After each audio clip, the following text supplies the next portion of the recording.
आदित्यनाथ हनुमत कथा मंडपम का किया लोकार्पण। कार्यक्रम को लेकर प्रशासन रहा सतर्क।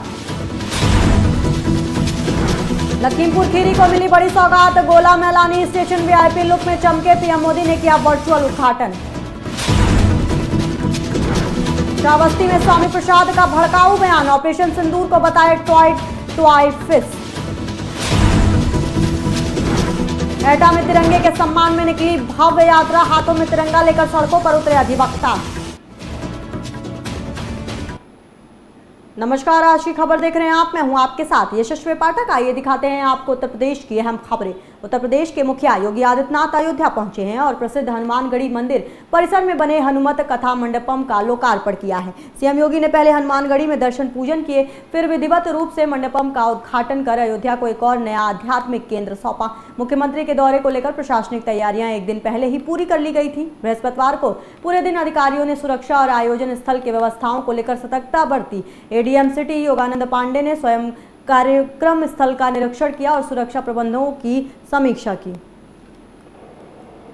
बहनों और भाइयों, मैं अभिनंदन करूंगा श्री हनुमानगढ़ी के गद्दी निसीन और सभी पट्टियों से जुड़े हुए पूज्य महंतों का, संतों का, नागाओं का, जिन्होंने एक एक पाई को बचा करके इस कथा मंडप के बारे में सोचा, क्योंकि अयोध्या धाम में अब जो भी आता है 2 जगह 3 जगह जाने में वह कभी चूकता नहीं। श्री राम जन्मभूमि में, श्री हनुमानगढ़ी में और सरयू मैया के घाट पे जाकर के मां सरयू का सानिध्य प्राप्त करने के लिए। अक्सर इस बारे में चर्चा होती थी कि हनुमानगढ़ी का भी अपेक्षित विकास होना चाहिए।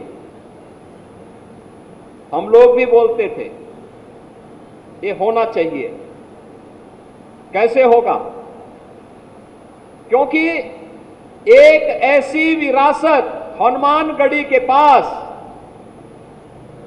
जिन्होंने सदैव योद्धा भाव के साथ ही सनातन धर्म की रक्षा करने के लिए अपने आप को तैयार किया, लेकिन वो योद्धा भाव आज नए भारत में बोधा के रूप में भी सबके सामने आ गया है। जब इस श्रीमद हनुमत कथा मंडपम के भव्य स्वरूप को हम देख रहे हैं, अब हर व्यक्ति बोलेगा हनुमानगढ़ी अब भक्ति और शक्ति के साथ साथ बुद्धि और युक्ति, क्योंकि कोई भी कुश्ती बिना युक्ति के नहीं हो सकती, वह बुद्धि और युक्ति का भी एक संगम बन गया। लखीमपुर खीरी जिले के लोगों के लिए आज का दिन बेहद खास रहा, जहां लंबे समय से जिन 2 रेलवे स्टेशनों की हालत को लेकर लोग शिकायत करते नजर आ रहे थे, उन्हें अब एक नई पहचान मिल गई है। दरअसल गोकर्णनाथ और मैलानी रेलवे स्टेशन अब आधुनिक और आकर्षक बन चुके हैं। ये सब अमृत भारत स्टेशन योजना के तहत संभव हो पाया है, जिसके अंतर्गत प्रधानमंत्री नरेंद्र मोदी ने आज इन दोनों स्टेशनों का वर्चुअल उद्घाटन किया। बता दें कि 18 करोड़ रुपए की लागत से इस स्टेशन को मॉडर्न रूप दिया गया है। अब यहाँ यात्रियों के लिए भव्य प्रवेशद्वार, आकर्षण फसाड, इसके साथ हाई मास्ट लाइटनिंग एंड नए टिकट काउंटर, मॉडर्न टॉयलेट और दिव्यांगों के लिए रैंप जैसी सुविधाएं मिलेंगी। श्रावस्ती दौरे पर पहुंचे स्वामी प्रसाद मौर्य ने बीजेपी और योगी सरकार पर तीखा हमला किया है। उन्होंने ऑपरेशन सिंदूर को पूरी तरह फ्लॉप करार देते हुए तंज कसा कि ये टाई फिस हो गया है। पीएम मोदी और पाकिस्तान पीएम के बीच नूरा कुश्ती का आरोप लगाया गया। इसके अलावा करनी सेना पर हमला बोलते हुए कहा कि खुलेआम तलवारें और बंदूक लहराई गई, लेकिन कार्रवाई नहीं हुई, क्योंकि सीएम और करनी सेना एक ही जाति से हैं। मदरसों पर बुलडोजर और 27,000 स्कूलों को बंद करने की योजना पर चिंता जताते हुए बीजेपी के राष्ट्रवाद को ढोंग बताया। डबल इंजन की भाजपा सरकार जब से सत्ता में आई, जो वादे किए थे, जो सरसब्ज बाग दिखाए थे, जो नारा दिया था सबका साथ, सबका विकास, सबका विश्वास, एक एक करके सब धराशायी हो गया, ध्वस्त हो गया। सबका साथ, सबका विकास, सबका विश्वास का नारा देने वाले लोगों ने बारी बारी से सबके विश्वास की हत्या कर दी, कत्लेआम कर दिया। और इनकी गलत नीतियों का ही देन है कि देश के करोड़ों नौजवान आज बेरोजगार हो गए। बेरोजगारी इस देश के लिए महामारी बन गई, क्योंकि जब से भाजपा सरकार आई है सरकारी नौकरियां पर भर्ती बंद हो गई।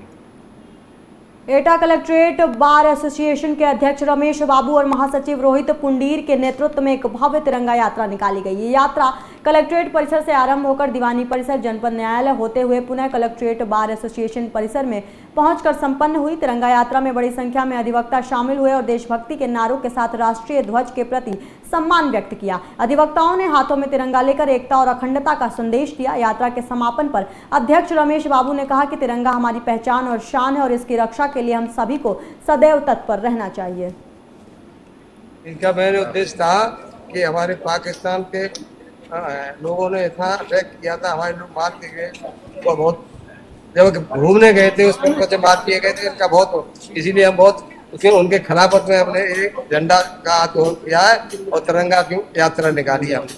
रैली कहाँ से आपने कहाँ घुमाई लिया? हमने अपने यहाँ से घुमा के पूरे कलेक्ट्रेट पे और दीवानी में, जजी में होते हुए, एसपी अधिकारी के सामने, एसपी चौक के सामने से होते हुए। उन्नाव से एक दुखद खबर सामने आई है, जहां जिले के माखी थाना क्षेत्र में एक सिपाही का शव संदिग्ध अवस्था में खेत में पड़ा मिला, जिससे इलाके में सनसनी फैल गई और परिजनों का रो रो कर बुरा हाल है। मृतक की पहचान वेद प्रकाश पाल के रूप में हुई है, जो माखी थाना क्षेत्र के पुरवा गांव का निवासी था और वर्तमान में बहराइच जिले में तैनात था। मामले की जानकारी देते हुए पुलिस ने बताया कि मृतक सिपाही ने अपने 3 दोस्तों के साथ पार्टी की थी और रात में वहीं सो गए थे। सुबह खेत में सिपाही का शव पड़ा पाया गया। सिपाही के साथ में पार्टी करने वाले 2 दोस्तों को भी हिरासत में ले लिया गया और पुलिस मामले की गहनता से जांच में जुट गई है। आज मॉर्निंग में माखी थाने पे सूचना मिली कि एक आरक्षी जो वेद प्रकाश पाल, जो कि बहराइच जनपद में पोस्टेड है और यहीं पे पूर्वा गांव का रहने वाला है, उसी की गांव के बाहर एक सीमेंट की दुकान है, उसके बगल में खेत में उसकी बॉडी जो है वो मिली है। इसी सूचना पे तत्काल उसमें मौके पे पुलिस पहुंची और सभी तथ्यों में इनमें गहनता से जांच की।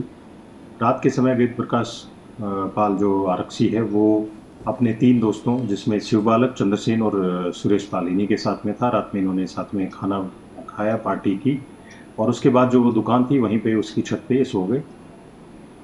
सुबह इसकी जो सिपाही है, इसकी बॉडी वहाँ खेत में उसके बिल्डिंग के बगल में ही मिली है।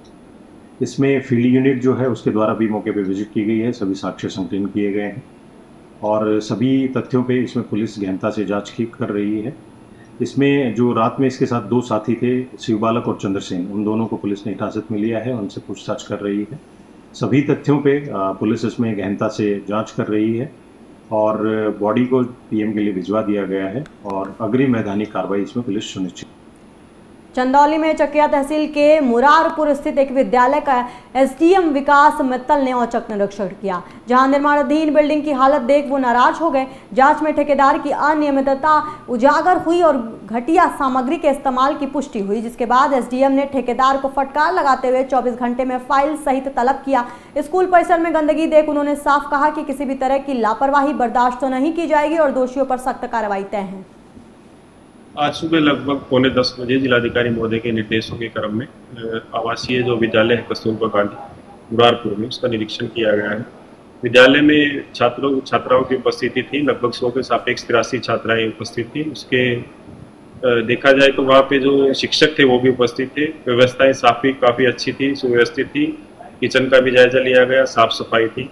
लेकिन एक जो अनियमितता सबसे बड़ी मिली है वो है कि जो एकेडमिक ब्लॉक वहाँ पे बन रहा है, जो छात्राएं जो 9 से 12 की कक्षा के लिए जो बन रहा है, उसमें जो क्वालिटी मटेरियल था उसको लेकर भी काफ़ी संदेह है, जिसके लिए मैंने संबंधित ठेकेदार को बुलाया भी है कि वो अपनी डिटेल प्रोजेक्ट रिपोर्ट के साथ आएंगे और एक बार हमें ब्रीफ कर देंगे।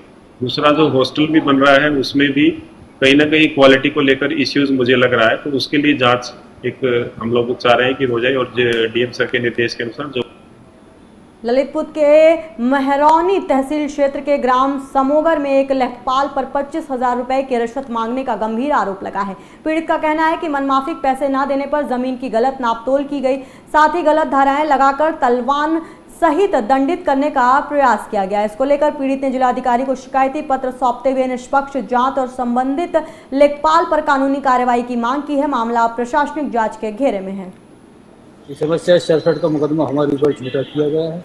हमारा उस 604 नंबर से काफ़ी दूर हमारा मकान की जो देखभाल ने मतलब उसे 25,000 रुपये मंगाए, वो ना देने पर उन्होंने हमारे ऊपर मुकदमा कर। कौन है लेखपाल?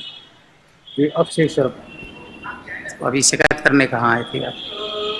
अभी शिकायत करने कहाँ आए? शिकायत करने लायक करूँ पीएम साहब के पास। क्या क्या आश्वासन मिला आपको? इसकी मुझे चाहते इसकी जाँच होनी चाहिए। हरदोई में तड़ियावा पुलिस को बड़ी सफलता हासिल हुई है, जहां पुलिस ने स्वाट और सर्विलांस टीम की संयुक्त कार्रवाई में बाइक चोरों को एक बड़े गिरोह का पर्दाफाश करते हुए 3 शातिर चोरों के साथ एक खरीदार को गिरफ्तार किया। इसके साथ ही पुलिस ने आरोपियों के कब्जे से चोरी की 10 बाइक, एक अवैध तमंचा और कारतूस बरामद किए हैं। इस सफलता पर पुलिस अधीक्षक ने टीम को 25,000 रुपए का इनाम देने की भी घोषणा की है। साथ ही पुलिस ने बताया कि गिरोह में शामिल अन्य व्यक्तियों की तलाश जारी है। हरियावा थाना पुलिस ने सीओ हरियावा के कुशल निर्देशन में एक मोटरसाइकिल चोरी गैंग का पर्दाफाश किया है, जिसमें 10 मोटरसाइकिल जो विभिन्न थाना क्षेत्रों से चोरी की गई थी इनके द्वारा वो बरामद की गई हैं।